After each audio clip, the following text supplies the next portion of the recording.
வீரதீர சூரன் பாகம் 2. அதாவது சித்தா என்கிற ஒரு வெற்றி படத்தை கொடுத்த எஸ்யு அருண்குமார் இயக்கத்தில் நம்ம சியான் விக்ரம், எஜே சூர்யா, மலையாளத்தில் மிகப்பெரிய ஃபேமஸான ஆக்டராக இருக்கிற சுராஜ், இவங்க எல்லாரோட நடிப்பில் உருவாகி இருக்க படம் தான் வீரதீர சூரன். இந்த படத்தோட ஃபஸ்ட்டு டைட்டில் ப்ரோமோ வீடியோவில் ஆரம்பித்து லேட்டஸ்ட்டாக விட்ட அந்த டீசர் வரைக்கும் பார்த்தீங்கன்னா பாசிட்டிவ் பாசிட்டிவ் பாசிட்டிவ்.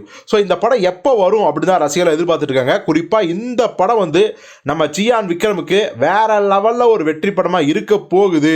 அது மட்டும் கிடையாது, விக்ரம், எஜே சூர்யா, சுராஜ் இவங்க 3 பேருமே நடிப்பு அரக்கன்கள். ஸோ இவங்க 3 பேரும் ஒரே ஃப்ரேமில் வந்தால் வேற லெவலில் தியேட்டரே பிளாஸ்ட் ஆகும் அப்படிங்கிற அளவுக்கு ரசிகர்கள் வந்து எதிர்பார்த்துட்டு இருக்காங்க. அந்த நேரத்தில் பார்த்தீங்கன்னா இந்த வீரதீர சூரன் 2 படத்தை வந்து பொங்கலுக்கு தான் ரிலீஸ் பண்ணலான்னு டேட்டா லாக் பண்ணாங்க. ஆனால் அந்த நேரத்தில் தான் நம்ம அஜித்தோட விடாமுயற்சி படம் பொங்கலுக்கு வரோம் அப்படின்னு சொல்லி அனௌன்ஸ் பண்ணாங்க. ஸோ இதனால் என்ன பண்ணாங்கன்னா ஒரே டைமில் 2 பெரிய ஹீரோ படம் வந்துச்சுன்னா கூடவே கேம் சேஞ்சர் வருது.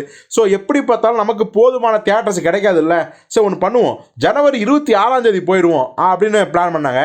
ஆனால் இப்போ பாருங்கள், 26 வந்து திடீர்னு விடாமுயற்சி படம் வந்து 26 அல்லது ஜனவரி 30 கூட விடாமுயற்சி படம் ரிலீஸ் ஆகுது வாய்ப்பு இருக்குது அப்படின்னு டாக் வந்துச்சு. ஸோ அதுவும் வேணாம் அப்படின்னு முடிவு பண்ணியிருந்தாங்க. திடீர்னு பார்த்தா விடாமுயற்சி பிப்ரவரி 6 என்னையா அது பிப்ரவரி ரிலீஸ் பண்ண முடியாதா அப்படின்னு வெறுத்து போய், அதாவது ஜனவரி பிளான், பிப்ரவரி பிளான் எல்லாமே சொதப்பி பேசாமல் மார்ச்சுக்கே நம்ம போயிடுவோம் அப்படின்னு முடிவு பண்ணி மார்ச் 28 வந்து வீரதீர சூரன் பார்ட் 2 ரிலீஸ் பண்ண முடிவு பண்ணிட்டாங்க. ஏன்னா முன்னாடியும் இவ்வளோ படங்கள் இருக்குது, ஏப்ரலும் போக முடியாது. ஏப்ரல் 10 வந்து பார்த்தீங்கன்னா தனுஷோட இட்லி கடை ரிலீஸ் ஆகுது. அப்படியே ஒரு 2-3 வாரத்திலேயே சூர்யாவோட ரெட்ரோ ரிலீஸ் ஆகுது. அந்த தொடர்ந்து பார்த்தீங்கன்னா ரஜினியோட கூலி படம் ரிலீஸ் ஆகுது. அப்படியே வந்து பார்த்தீங்கன்னா அடுத்தடுத்து தக் லைஃப்னு பெரிய படம் ரிலீஸ் ஆகுது. இதை விட்டோம்னா ஜூலை ஆகஸ்ட்லாம் போயிடும். வேணவே வேணாம் ராசா, நம்ம இப்போவே ரிலீஸ் பண்ணலான்ட்டு மார்ச் 28 லாக் பண்ணிட்டாங்க. ஸோ வீரதீர சூரன் 2 மார்ச் 28 யாரெல்லாம் பார்க்குறதுக்கு ஆர்வத்தோட காத்திருக்கீங்க அப்படிங்கிறத கமெண்ட்டில் சொல்லுங்கள்.